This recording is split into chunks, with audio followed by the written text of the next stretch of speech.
तो चलिए पाठ के कठिन शब्द और अर्थ देखते हैं।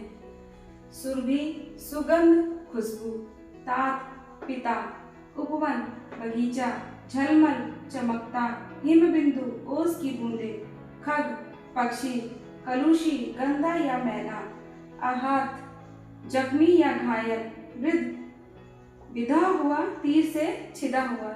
ये पाठ के कठिन शब्द। पाठ के और कठिन शब्दार्थ। स्वर सर, तेज धार वाला बाण या तीर। पक्ष पंख, सदैव दयालु दया के साथ, निर्दय दयाहीन क्रूर, आग्रही जिद करने वाला, भक्षक खाने वाला या बचाने वाला, विवाद झगड़ा या बहस, उभय दोनों, सिद्धार्थ और देवदत्त दोनों के लिए उभय शब्द प्रयुक्त हुआ है। स्व विषय खुद जानने योग्य, स्वयं अनुभव करने वाला। निरपराध, जिसका कोई दोष ना हो, उबारे रक्षा करे या बचाए। वस्तुनिष्ठ प्रश्न। राहुल अपनी माँ से क्या सुनने का आग्रह कर रहा है? क कविता, ख कहानी, ग गीत। तो इसका सही उत्तर होगा ख कहानी। उपवन में हंस को बाण किसने मारा था? क सिद्धार्थ ने, ख राहुल ने, ग देवदत्त ने। इसका सही उत्तर है ग देवदत्त ने।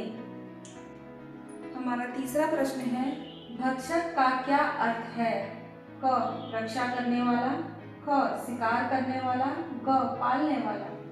हमारा उत्तर है ख शिकार करने वाला। लघु उत्तरीय प्रश्न। प्रश्न 1, उपवन का दृश्य कैसा था? उत्तर, सुबह का समय था, मंद मंद हवा चल रही थी, फूलों पर ओस की बूंद चमक रही थी और पक्षी चहचहा रहे थे, चारों ओर सुगंध फैली हुई थी। प्रश्न 2, सिद्धार्थ और देवदत्त के बीच विवाद का मुख्य कारण क्या था?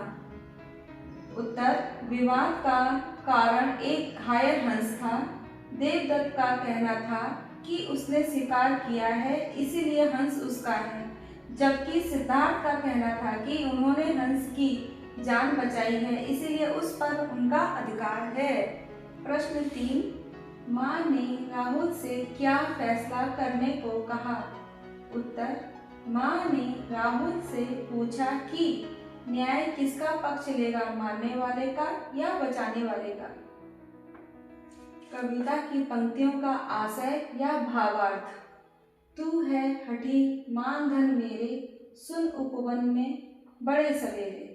इन पंक्तियों में माँ राहुल के बारे में क्या कह रही है? उत्तर, इन पंक्तियों में माँ यशोधरा अपने पुत्र राहुल को संबोधित करते हुए कह रही हैं कि तुम बहुत जिद्दी हठी हो और तुम्हारी यह जिद ही तुम्हारा सबसे बड़ा धन है। वे उसे बताती हैं कि एक दिन बहुत सुबह बगीचे में तुम्हारे पिता टहल रहे थे। कविता की पंक्तियों का आशय भावार्थ। कोई निरा अपराध के मरे तो क्या अन्य उसे ना उबारे? इस पंक्ति का क्या अर्थ है?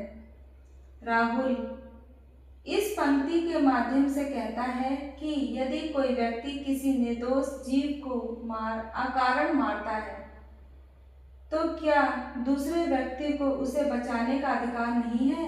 अर्थात रक्षा करना मारने से कहीं अधिक महत्वपूर्ण है। यह इस पंक्ति का अर्थ है।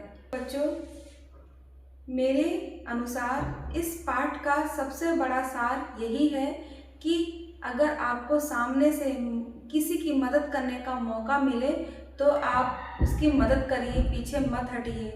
याद रखिए, न्याय दया का ही एक रूप है।